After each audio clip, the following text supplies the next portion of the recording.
Welcome back to the deep dive. You gave us this really comprehensive stack of sources, a major buyer's guide, and it's all focused on grass-fed beef protein powder.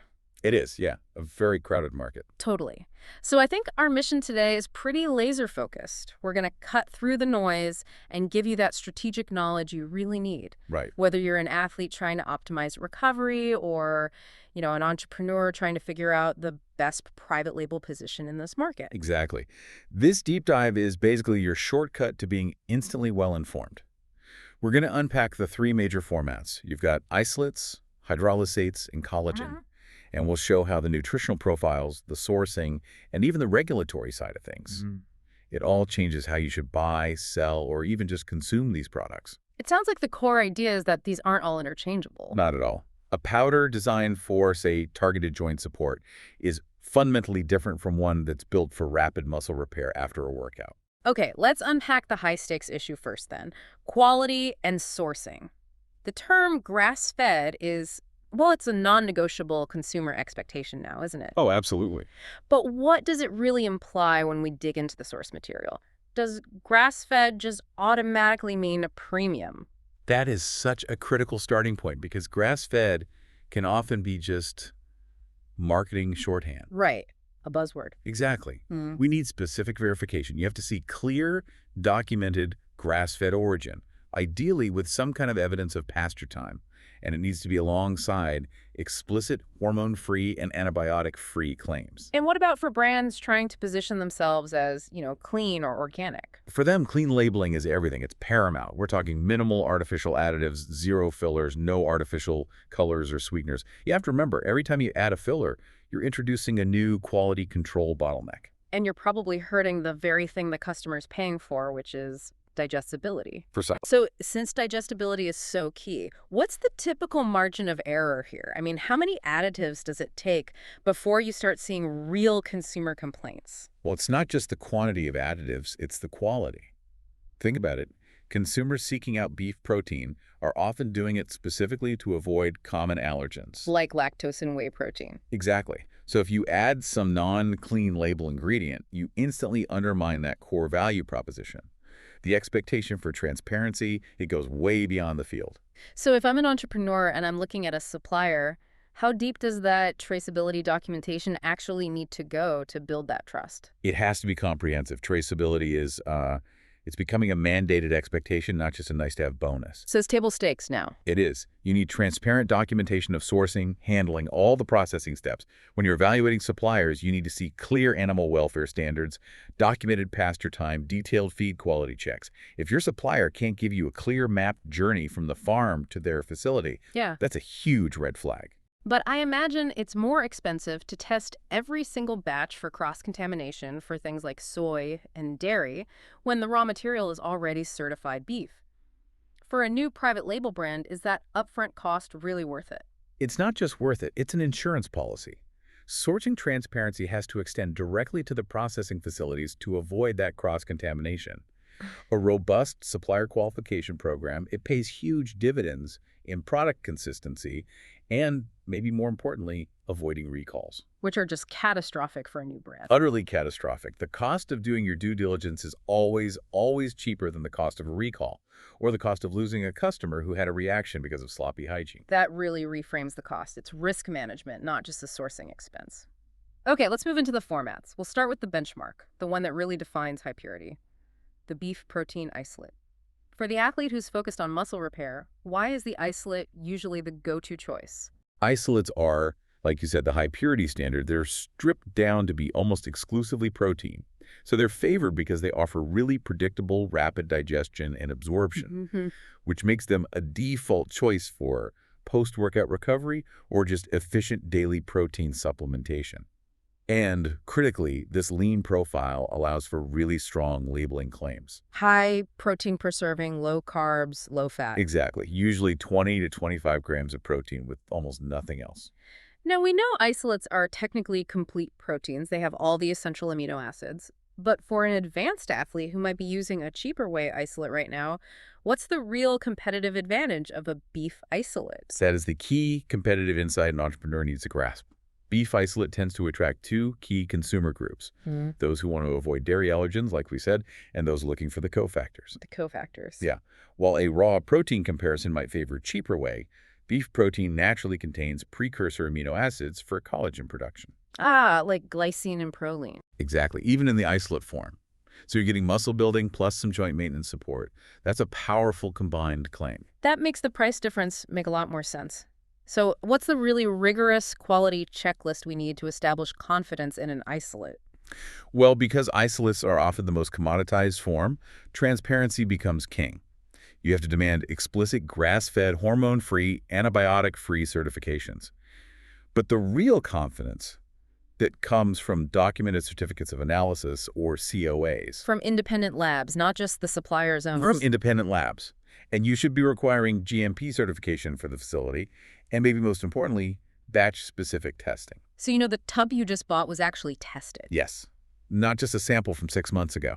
It gives the consumer confidence that their product was verified for purity and contaminants. And what about the consumer experience? Isolates are known for better mixability, but are there formulation challenges that can drive up the price? They do mix well, but the processing to get that high purity can sometimes leave a very specific sort of savory or even metallic taste. That's why neutral and chocolate flavors usually offer the best results. The real challenge is avoiding a chalky texture or aftertaste while keeping the amino acid structure intact. The higher price reflects all of that controlled, multi-step processing. Okay, so we've established the benchmark with isolates, high purity, reliable. But what if the customer's body is demanding, speed and improved tolerance, not just purity? That brings us to our second format, hydrolysates. Tell us about hydrolysis. How does pre-digesting the protein change the game? Hydrolysates are essentially the high-tech, high-performance option. They go through an extra enzymatic process hydrolysis where the big protein chains are broken down into smaller, more bioavailable peptides. And the practical benefit of that is? Potentially the fastest absorption rate possible. We're talking about rapid gastric emptying, a quicker appearance of amino acids in the bloodstream. So for an elite athlete or someone with a sensitive stomach, it's a huge benefit, especially for anyone who experiences digestive sensitivities or bloating from conventional proteins. That's fascinating. So if the peptides are already smaller, are we saying the smaller fragments just bypass that typical digestive bottleneck entirely? Is that why we see better tolerance? That's precisely it. The smaller peptides require less work from the stomach and intestines. But, and this is a big but, this requires an added layer of technical nuance in your quality control. Okay. Independent lot testing for hydrolysates has to specifically emphasize the peptide size distribution. Ah, so if the peptides are still too big, you don't get the absorption speed benefit, and you've just paid more for basically no reason. The testing also has to verify there are no contaminants from the hydrolysis enzymes themselves. That level of processing sounds expensive. How does an entrepreneur justify that much higher price point to the consumer? They are definitely priced at a premium because of that extra step, the technical testing, the ingredient cost. To justify it, the brand has to market the benefit, the speed, the tolerance. They need to highlight research showing, say, superior rates of nitrogen retention or quicker muscle recovery. So the customer has to see they're buying faster recovery time, not just grams of protein. Exactly. They're buying improved gastric comfort and faster results. The protein content itself is pretty comparable, usually around 20 to 25 grams. And you mentioned the taste challenge with isolates. Does that get even worse with hydrolysates because of the enzymatic breakdown? It does. We've all had that protein shake that tastes, a little bit like a rusty fender. Ha, yes, the metallic taste. That metallic bitter note is often a byproduct of the peptide breakdown. So flavor development is absolutely critical for hydrolysates. If a brand can nail the flavor, they have a massive competitive advantage. Okay, let's shift gears completely now.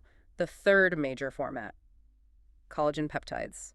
When we talk about isolates and hydrolysates, we're talking about fuel for muscle. Collagen is a totally different mission, isn't it? Absolutely. This isn't primarily about general muscle building or immediate post-workout recovery at all. Collagen peptides are overwhelmingly used for targeted tissue support. So things like joint comfort, skin hydration, hair and nail health, connective tissue maintenance, yes.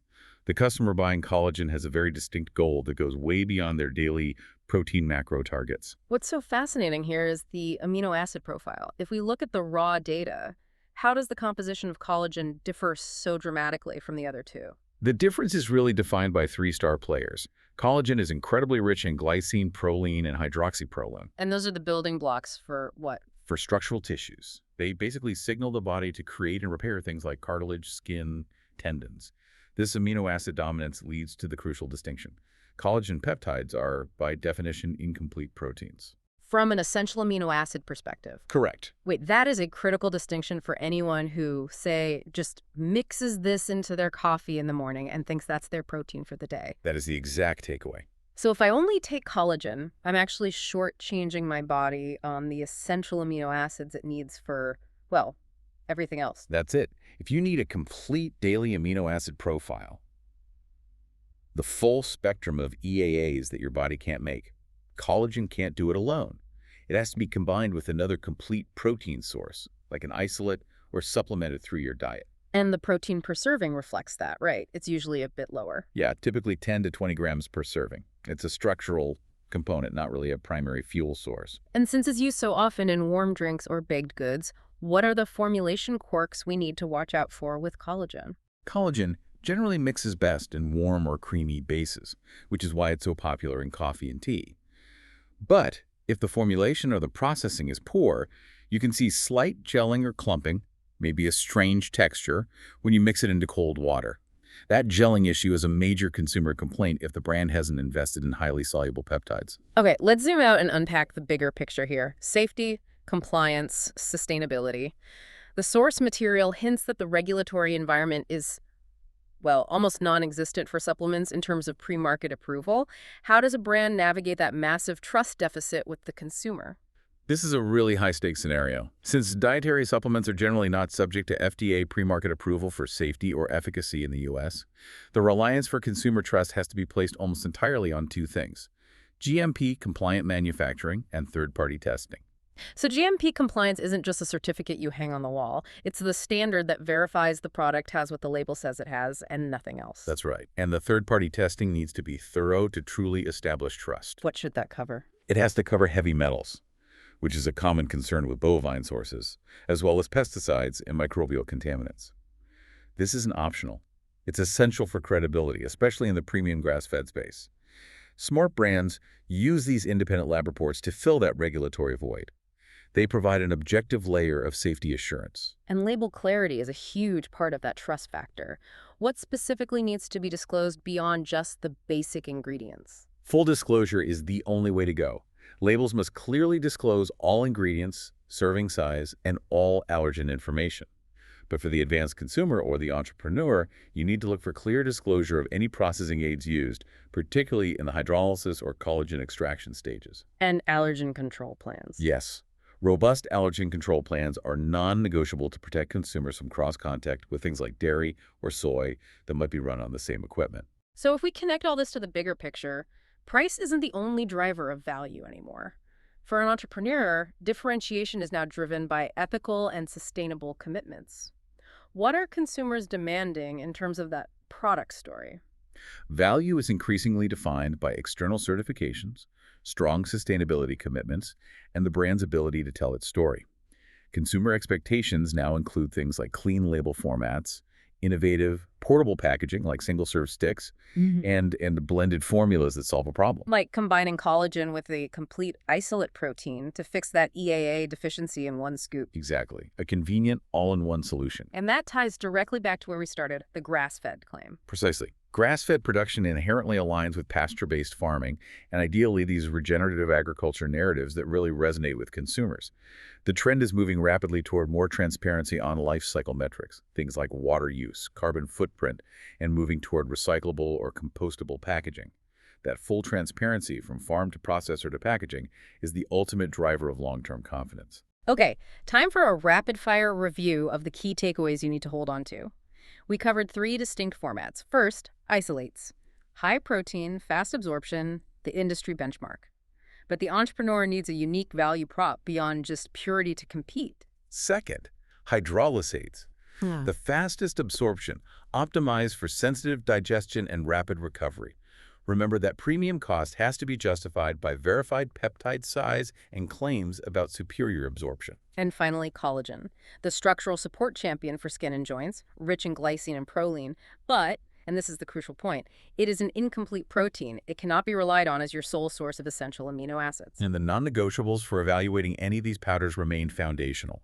Look for explicit grass-fed provenance, transparent sourcing maps from the farm to a GMP-certified facility, and consistent batch testing results for purity and contaminants like heavy metals. So this all raises a really important question for you, the listener. Given this rise of consumer demand for deep traceability and ethical sourcing, and the fact that most supplement claims operate outside the safety net of FDA pre-approval, how essential will explicit communication about verified regenerative farming claims and precise third-party audited life cycle metrics become in establishing long-term consumer trust and lasting brand loyalty? It's something to mull over as you navigate the market and evaluate your next strategic move.